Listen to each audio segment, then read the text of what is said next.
Today I've got some new summer decor inspiration for you. Keep watching. I'm Brandy, and this is Making It My Own DIYs. Welcome back. The first is going to be a reversible porch sign. So of course, we're going to be using a little bit of ribbon. This beautiful sunflower ribbon I got on clearance last year. I have some plaster, chalk paint, my favorite paintbrushes, the flat ones, and these are some transfers that I got from Crafter Square at Dollar Tree. We're going to mix these up a bit. This is a thrifted sign that I got at Goodwill bins. So always start with your thrifted pieces by cleaning them up. Just a little baby wipe or a disinfectant wipe. Clean it all off, get the dust off, get everybody's grubby little fingerprints off of it, and then remove as best as you can any stickers, tags, writing that happens to be on there. Be sure that you let it dry afterwards before you add your paint. I'm just going to put this paper down to protect my table, and then we're going to use this plaster chalk paint and go all over the bottom of this sign. I'll leave the top and the hanger as they already are. I like that look. So we're going to look at these stickers here. And there are two different prints and they're back to back in there. So good value for $1.25. I love this ribbon and I think it is going to look really good with this project. If you don't like bows, you do not have to do this. You can just skip this part. But I think a nice little simple bow here would look great when I put my sign together.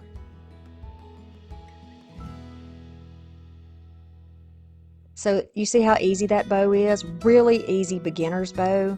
And for those of you who've been following me for a long time, you're already doing this bow with your eyes closed. You do it a lot. Very simple, yet it just gives it a little extra something, a little more personality. So I'll just take some jute and I'll tie that around the middle. And I think I give it, at least 2 knots, maybe 3 knots. Just depends on if it feels like it's tight enough. You can use floral wire. You can use a really thin ribbon here, baker's twine, whatever you have to, just keep your bow together. Then you can because it's wired, you can kind of move it around and fluff it out a bit. This bow, fortunately, does not require wire in the edges. So if you don't have that, you don't have to use it. It will really stand up on its own. I'm just going to dovetail my ends, but you could do a slant if you wanted to, or you could leave them straight across. Whatever floats your boat. Did I say across? Across? Yeah. That's the country coming out, y'all. It's the country coming out. Okay, so I'm going to take my little sanding foam block here and go around all of my edges because you know me, I like my rustic, and I need to get that where it is looking like it has been on my porch for a while. So I'm just going to go right around the edges and just sort of remove or thin out that paint that's there. And right there on the top where the paint goes into the metal piece, I'm going to rub on that too, and a little bit of the rust comes through, which makes it beautiful. Now to make it reversible, we'll need a different color for the back. So I've got, I believe this is the oatmeal colored chalk paint, and I'm going to use it on the back. If you don't have chalk paint, you can mix some baking soda in your own acrylic paint and use it that way. I just like chalk paint because it gives a quick coverage, it dries fast, and it really does give a good coverage. So I know I want to use the word family on here. I'm just going to peel this off, and I'll show you 2 ways that you can get this off. You got to be really careful on this not to tear your letters off. So just kind of, be careful. Stick it to your hand, stick it to a ruler, put it on your arm to kind of keep it straight. And when I do get it down, y'all, it's not perfect. It is definitely not centered. But are we going to worry about that? No, we are not. Because where's this sign going to be? On my porch, right?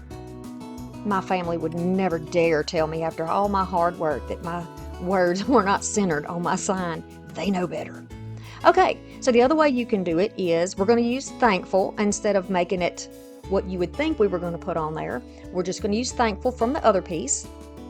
And I'm going to use some transfer tape or contact paper if you have that to just lift that off of there. Take that word off in one piece, then you don't have to worry about anything twisting or making a mess.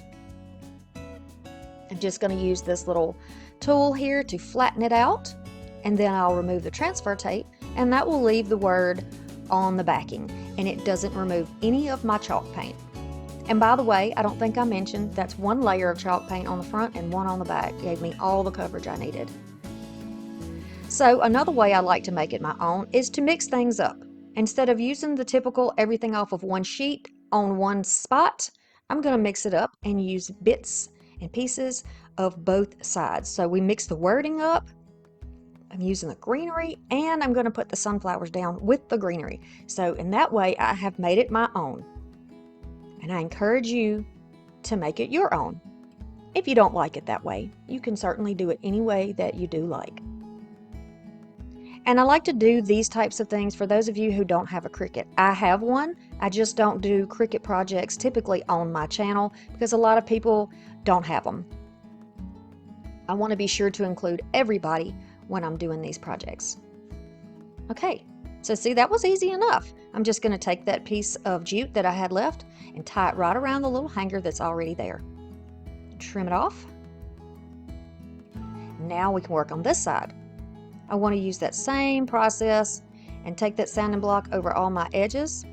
I went and found this little metal garden sign and some more of these transfers that I had used before, and this type of ribbon. Now this was also one that I got on a very steep clearance last year after fall. The paint that was on there was a little bit textured, and I wanted to just take that off, make it a nice smooth surface so that we can paint it the way we like it. Now, another way we're going to make it our own. I'm going to take this brown paint and go all over the entire thing, let it dry. Then I'm going to layer some of this Spanish moss chalk paint on top of it. Get a little bit on there and then kind of offload it and just swipe it back and forth all over. This is going to give it a greenish brown, really earthy type color. I really like it. The top is a little more green, the bottom's a little more brown, and it just gives it something special that won't be like everybody else. That's what we do here on this channel, right? We save money and we make it our own. I bring you things that are meant to inspire you, but not tell you what to do, just kind of a guidance. If you like to do it the way I do it, that's fine. And if you want to do something different, you can certainly do that. Anything that brings you joy, that's what I encourage you to do. So these have a little bit of a sticky back, these little transfers. So they'll, you can push them down in their spot and then take some type of a tool, a stick, a popsicle stick, a piece of wood, anything that you have that won't puncture through that clear film, and just burnish that down. Just rub it down there. You can peek under the edge to see that it is in place and it's not coming apart. If it's still stuck a little bit on your paper or your backing, just put it back down on there and just rub over it a little more and it'll come right off. I'm very pleased with the quality of these Dollar Tree transfers, and I went back to get more and they were all gone. I should have done what my gut was telling me, and that was to buy a couple of pages, and then that way I would be covered even all the way into fall, even though I feel like the sunflowers on this project are more of a summer, especially with the butterflies that they've combined on there, but I think they could definitely go into fall. You can also cut the stencils into pieces that you want to use. That's another way to customize it, make a little different. You see this little piece that I cut off? I'm just going to add it up here on the top, and that's going to make it different than maybe what everybody else has. It's a little extra something. The backing peels off easily, and it looks like it was meant to be in that place. So to put metal on metal, we're going to use some E6000, and this is just in the little jewelry tubing because it has a really thin tip on it, but I've found that it gets clogged all the time. So all I do is just use a little wooden stick, just open the top, take a little bead after you squeeze it up, just take the little bead off and use that. And that's worked great for me. Certainly better than throwing it in the trash. That would break my heart because I really don't like wasting money. Even though I got it at the thrift store, still. Okay, then quickly a little bit of Gorilla Glue hot glue, and then I'll roughly get it centered with my eyeballs, but if it bothers you, then you can certainly use a ruler and measure that. I have one little piece left. I'm just going to add it here, and it's going to kind of expand it downwards like the other one, so the spacing is a little bit better. I think it's a little more balanced, in other words. And then we'll take that one off. Be sure that you go back over it with its paper to make sure, or the backing, so that it is smoothly in place. And then if you want to add a bow on this side, we'll do something a little bit different. So we're taking 5-inch pieces, and I'm going to use a variety. So we've got some of this linen cotton, we've got some trim from Dollar Tree, and some of the beautiful sunflower ribbon. And we're just going to make a little messy bow here. It's called a messy bow, but I like it to be more of an organized messy bow. Kind of organized chaos, I guess you could say. We're going to just stack those up in X's, and I'm going to use some jute. Hold that in place, flip it over. And then I'll put a couple of knots here too. These will tend to fold up when you tighten them, but don't worry about that. You can pull those back out. See there? They'll flex right back out. These ribbons, except for the trim, do not have any wire in them. Just so you know, it's not required for this. You can use any old cheap ribbon. And my Dollar Trees have tons of ribbon now, just any kind of colors you can imagine. But most of them don't have wire in them. So, you know, get whatever matches whatever theme that you're working on and save yourself a little bit of money. But check your yardage, because sometimes it's 3 yards, sometimes it's 9. So just, you know, make sure you're getting enough for what you're doing. So now to place it down, I'm just going to use a little bit of the E6000. Whatever super glue you have would work. And then my Gorilla Stick glue right down there on either side to hold it until the other glue has time to make a permanent hold. I'm just going to kind of fiddle around with it until I get the placement that I like, and then hold it in place while I fluff out my bow a bit. And moving these pieces around is just going to be more helpful that you get each of the colors that you like or the patterns on the ribbons where you can see all of it. And then you can trim it up. Now let's give it a little extra something right in the middle. I do not have any tiny sunflowers and haven't been able to find any at a discount price, so I'm not going to use them. How about that? I'm just going to use a little, it's almost like a button, a little piece of wood scrap that I'm using right in the middle. And now we have a reversible sign. You can put it on your porch, you can hang it on your door, you can use it in place of a wreath, you can use either side. And no, it doesn't bother me that you can see the bow when you flip it to the other side. Doesn't bother me at all. But you can glue it on there lower if you like that better. You can watch my videos on Monday and Thursday at 6 p.m. Central Standard Time. The next project is a memo board. Now this little project is a little bit more English cottage, I guess I want to call it. Or maybe a tad shabby chic. So you can see we're going to use the little board from Dollar Tree, some chalk paint, paintbrush, school glue stick, and some tissue of your choice. Mine came from Dollar Tree. I've had this pattern for quite some time and I've used it in several projects. We need to take the stickers off, and we're going to take off the hardware. So I just have a little screwdriver. I bet you could use like an eyeglass repair kit screwdriver to get these tiny screws out. Also remove the bar from the bottom, and then if you're able to take off the paper, go ahead and get that peeled off. You can also sand it if you want to do it that way. Then I'm going to take my white chalk paint and go all over this board. I'm going to go all over the front. I won't do the back because I don't want to waste my paint. I'm almost out. You can see I'm scraping the bottom. You're going to go down your sides, and then you're also going to get underneath the edges. But you don't have to put it on the bottom because you need to stand it up to dry. Then I'm going to go over to this little piece and get it all painted as well. Okay, so once it is dry, this is only one coat. I'm going to take my little screwdriver and poke the hole back out, and I'll be able to see it through the sheer tissue paper. If I didn't poke it out, I wouldn't be able to see it, but I can see it right through there. And I've already cut this tissue down to a more manageable size to make it easier. I'm going to take this glue stick, and the purple glue stick does disappear. That color will disappear, but it's very helpful to make sure that you've got full coverage, especially on something that you could typically decoupage, but decoupage would soak this tissue and it would be so fragile, it would probably tear. So I don't I wouldn't recommend it on this project. I'll put it that way. You do you though. Make it your own. So you kind of press out from the center outward to make sure that you don't have tears and wrinkles. Now I'm doing this gently. I'm not pressing down hard. We don't want to tear it.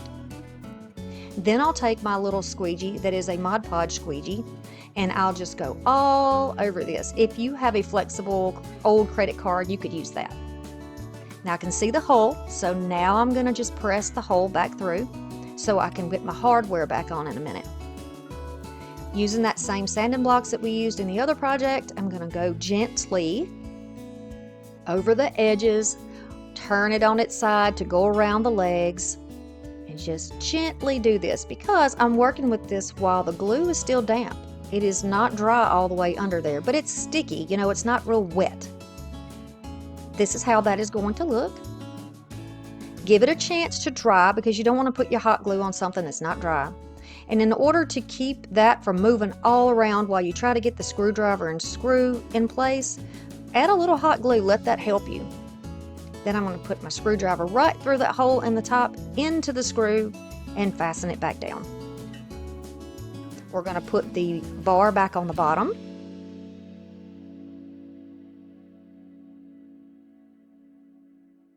Approximately in the same place, just really depends. You could put it up higher if you wanted to. If you're going to do a photograph, you know, you could just kind of base it on the size of your photograph. These I pulled off some old baby headbands that I found at the thrift store. And I thought, how cute would these be? Once I choose my color, and it's sort of a dusty mauve color, really, really pretty. I'm going to add a bead in the center, and then I'm going to add some hot glue on either side, keeping it relatively close so that it will fit on our little clamp up there. Press it into place, give it a chance for that hot glue to grab on. And then the fun part is you get to decide what you want to put on it. Here's some little cards. You could use a scripture card, you can use a photograph, you can use a card somebody gave you, a little drawing that your grandchild or your child has given you. I've chosen to use a doily in the back and then show you what these look like. This one says you and me, really cute and romantic. The colors look great together, I think. You can use love here if you like more of that look. And then I love you to the moon and back, this yellow one. And I'm using this in memory of my mother-in-law who we lost several years ago, and we love her to the moon and back still. The next project is a summer cottage. Y'all, this one's fun. I got some dark chocolate paint, a couple of paintbrushes, of course, some more of that E6000 glue, a popsicle stick, and some Jenga blocks from Dollar Tree, some scraps of florals, a little fencing that I got at the thrift store. You can get it at any craft store. It's got wire in it, a little scrap of matte moss, and this ornament from Dollar Tree. You can use any house though. You don't have to use this little ornament. I like the size of it for what I was doing, so that's why I chose it. But the shiny side's going to be difficult to stick anything to. You want to make sure that everything goes on the flat side. Take the sticker off, wipe it really good, and make it pretty. We're going to fill in the hole at the top. So on the shiny side, we're going to take a little masking tape or whatever tape you have. I just used this because it was white. I'm going to press it down, and a little bit of that lightweight spackle from Dollar Tree. I'm going to press down in there and then kind of pile it up on the top to make sure I have plenty on there. It's easy enough, and you could really just do it with your finger if you wanted. But to make sure that it's not depressed, that it's flat, that's what it looks like. I'm just going to use a little scraper and scrape that off. And now it's flush. I'm going to give it a chance to dry. And while it's drying, I'm going to figure out how I'm going to put the fence on the house. We're going to need a little space so we can have a flower garden out front. And I'm just going to use my nippers here to just kind of, these are my bullnose pliers or cutters. I'm going to use those to cut my popsicle sticks. But whatever you have, you know, these are thin. You could always cut these with a pair of crafting scissors if you wanted to. I just don't want to dull my scissors that way, so I've opted for this this way of cutting. Then I'm going to sand it because I want it to look professional. I don't want all those splinters on there. I don't want to hurt my hard-working hands, and I don't want this to look cheaply thrown together. So now I'm trying to get an idea of how I'm going to make a space in the front. We're going to use this chocolate paint and paint the popsicle stick and both of the blocks. You can cut some 1-inch pieces of popsicle stick, but I found this bag of little, I'm just going to call them shingles because that's what I use them for. These transfers from Dollar Tree. Look at these things, y'all. How farmhouse is that? 3 different options. And since we're going into, we're doing spring and summer here, I'm going to use the lighter color. And I think that lighter color is going to be beautiful against the dark chocolate paint that we've used for the fencing and the yard. So I'm trying to use my hands and fingers to center this, pretty much to make sure that the pattern is straight. And then I'm going to rub it down with my hands, and I'll grab that same tool. Now this tool that I have came from a basket making kit that a friend of mine gave me from Goodwill. So thank you, Lorenzo, for that. And then once you get it all burnished down, I'm just going to rub the rest of it around, and I do have some stuck on my hand. It will stick to you. It will definitely stick. Look at my finger. I've got it on my finger. So now it's nice and smooth, and we look like we have a little wooden house, a little painted wooden house. This is going to be the bottom, and we're going to just mark where this needs to be. You can use a pen for that, or you can just kind of eyeball it again, and then take some of that Gorilla Glue, place it down on those marks, and make sure that you let that dry before you move on. So once they're both done, we're going to turn that to the side, add some more Gorilla Glue, or a combination of Gorilla Glue and your super glue, whatever kind that you have. And we're just going to apply it to the building blocks because they'll hold it in place. You don't have to worry about trying to put anything on the bottom. I will press those to the sides. There's a little tiny gap, just a fraction of a gap on the sides. We're going to put a grass piece down here. You can skip this part, or instead of painting your bottom a brown, you could always paint it green. A little more glue here, and then we'll just put that piece down. You could also use some of that faux AstroTurf if you wanted to. I just like the moss mat. I use what I can find, really. So I chose these flowers because when you pull them off, they look like little bushes or little bunches of flowers that would be pretty much the right proportion for what I'm looking for. They came from the thrift store. It's like a baby's breath kind of thing, but you can use whatever you find. Dollar Tree has lots of little goodies you can look through. And then I'm going to take the flattest part and put it toward the back, add some glue, and just put it in place. Give it a chance to dry. I'm going to add one more in the middle. This is a nice little English garden we got going on in here. Perfect for the cottage.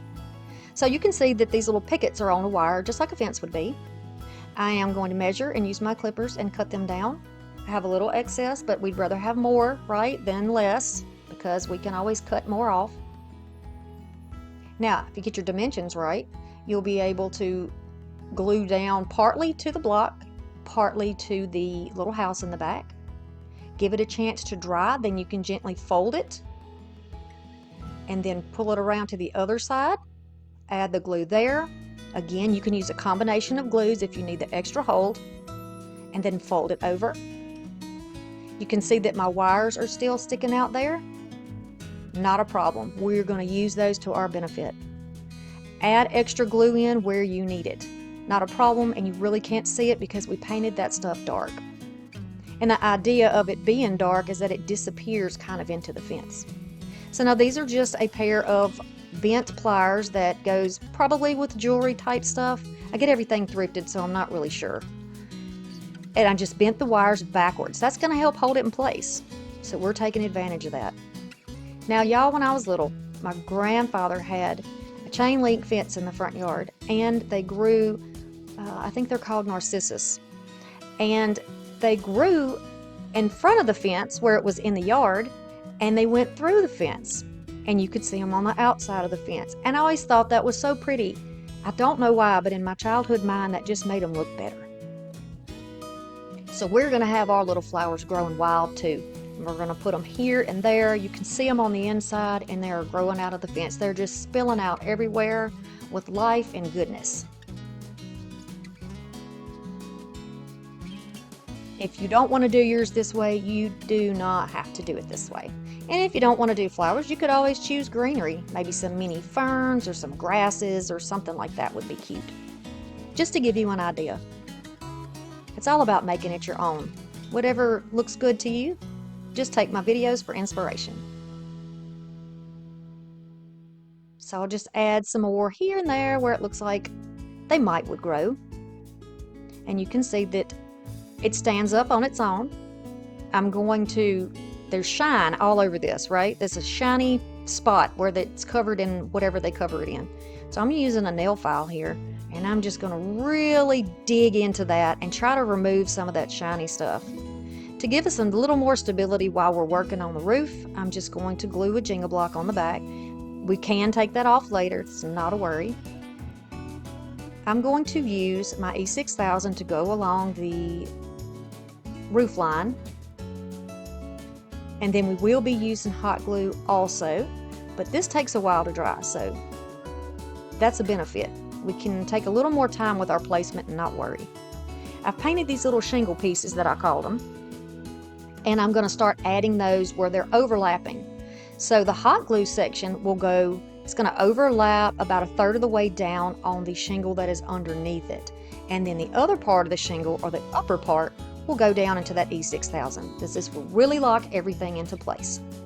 We do not want our crafts falling apart, right? I know I don't. That would be very frustrating. So once I've got those in line, I'm going to go back over it with hot glue right in the back. And this is going to give it some more security. The little tiny gaps that are in there will now be filled in by that glue. Once it cools off, you can kind of take your finger and run down it and, make sure that it's nice and smooth. And we'll start on the other side. You can cut these little pieces into whatever size you need to make sure that it fits on your little roof here. Now I've left the very top part open because we're going to have a smaller section that goes over the top that we can connect together to make the peak of the house. And you see how we did that? We just cut those little two pieces down. Now don't worry about the back looking messy. You can always cover that up. This to me is important because it's really going to secure everything down. All right. Now when you do your shingles, paint both sides. I didn't in the beginning, but I will go back. You'll see that, and I will do underneath it too. So I'm taking a picket off of that fence, and I'm just going to clip it, sand it down, dip it in that paint so that I have it brown on both ends. We don't want to see the cut lines. And then we're going to start working on the chimney part. I didn't feel like I wanted to put more shingles here because it's a chimney. So I didn't want shingles on my chimney. Then I'll take another little piece and just kind of eyeball it. I'm going to measure, see how much I need. I can trim down if I need to trim a little bit more. And then the same thing here, we're going to go in the back. You can see where the little openings are, and we're going to secure it down to that back part. I'm just using an extra piece here to make sure that those tiny pieces don't fall. And then you're going to go back over it with your paint. A flat tip brush will get me right up to the edge without running into my house. And I'll get that sealed off nicely. And then I'm using just a little cut section of another piece of that, what I'm calling shingles, to make the rest of the chimney so that it connects to where the next little piece drops down.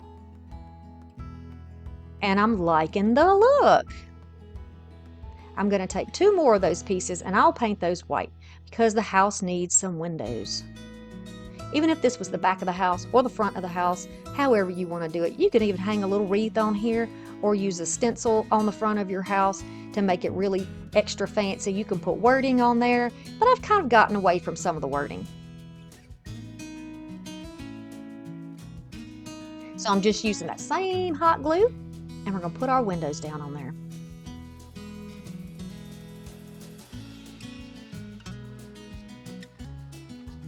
I think this is really cute. It's a cute little cottage. Maybe it's a summer cottage. Now you can remove your block from the back if you're ready to, and you can use some type of a blow dryer or heating tool to remove all the little glue spider webs that are on there so it looks finished and complete. You can also paint the back if you like. Here are our little summer cottagey ideas. So we've got the more rustic garden sign that's reversible. We've got the more of an English garden little memo post there. And we have our little cottage house with the little garden in front. 3 different styles, something to suit everybody. I would love it if you would subscribe to this channel if you're interested in budget-friendly, unique DIYs. I love to try to bring you something that, whether you're a new crafter or you've been crafting a long time, something to bring you some inspiration. And we do that with Dollar Tree items, we do that with inexpensive thrift store items, and things that we already had around the house. Plus, I always encourage you to make it your own. I want to say a big thank you to the 4 ladies at H&R Block today who assisted us with our taxes. We appreciate you. They were so enthusiastic, and I just love that. Thank you guys so much for stopping by, and I'll see you again very soon. Bye.